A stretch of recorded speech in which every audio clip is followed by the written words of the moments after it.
Hello guys, welcome back to my channel. This is Akshita, and as I said I was going to make this video, I promised you, and here it is. This is my Eli King and Eva Nash video, God of War by Rina Kent. I want you to stay upfront that this video has some spoilers, little bit, not that much, but I cannot talk about this the way it deserves without going into some details. So, if you want, you can either pause this video, go and read the book, and then come back, or just get some glimpse of the story here and there, and then you can go and read the book. But welcome, and we are going to have a moment together. So, let's start at the very beginning because this love story does not start in college. It does not start when they are teenagers. It starts when Ava is born and Eli, who is just 5, kisses her in Ruthless Empire book. That's it. That's where it begins. And Rena Kent builds an entire novel on the gravity of that. The years pass and Eli drifts, but he used to always care for Ava and was always aware of her presence. On the other hand, Ava never drifted. She held on to that. She grew up loving Eli King and she never really stopped. And then she got her heart broken by him and she had to learn to stop. So now this book opens with Ava in hospital. She has lost her memory, 2 years gone. She doesn't remember how she got there. She doesn't remember getting married. She doesn't remember anything from the last 2 years of her life. And sitting next to her, holding her hand, is her husband, Eli. I need you to understand what Rina Kent did here.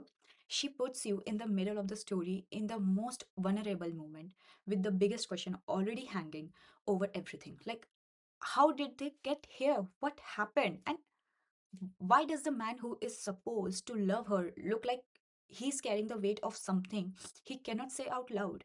I was hooked from page one, completely and entirely. So, for most of the book, Eli is written as villain, the red flag, the man doing inexplicable things that makes you want to shake the pages. Like, I get it. I understand why people close the book and say, like, no, not, I cannot. But here is what I need you to hold on to. Like, Rena Kent earned every single thing she asked us to sit with. Because once you understand Eli's point of view, you see it. You see that everything he did, the distance, the coldness, the choices that made no sense on the surface, all of it was because he did not want to trigger Eva. He was so aware of her, so careful with her in ways that she couldn't even see. He keeps himself away from her during the day, throws himself at work, keeps his distance, and then at night he watches her on camera just to make sure that she is okay, just to be near her in the only way he thinks he's allowed to be. That detail, well, that specific detail destroyed me because it's not creepy when you understand it. It's the portrait of a man who loves someone so much that he has restructured his entire life around keeping her safe, even at the cost of being close to her. And then there's what he did about her drinking. He doesn't lecture her, he doesn't shame her. He goes to certain lengths. I won't say exactly what, but he finds a way to keep finds a way to like help her break that habit without making her feel like a problem that is needed to be fixed. He makes her feel like a person worth fighting for. That is Eli King. That is who he actually is underneath everything Rena Kent made us question.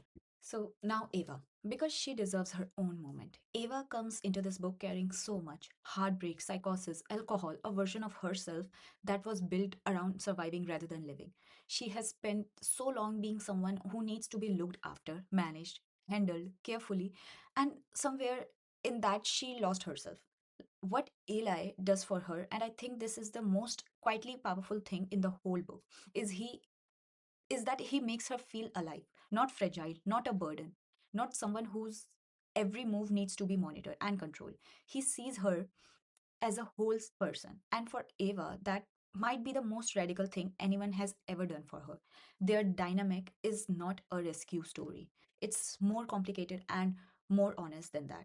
It's two broken people finding that they make each other more whole. And that is so much better than a rescue story. And then there is everything around Eli and Eva, which I also loved.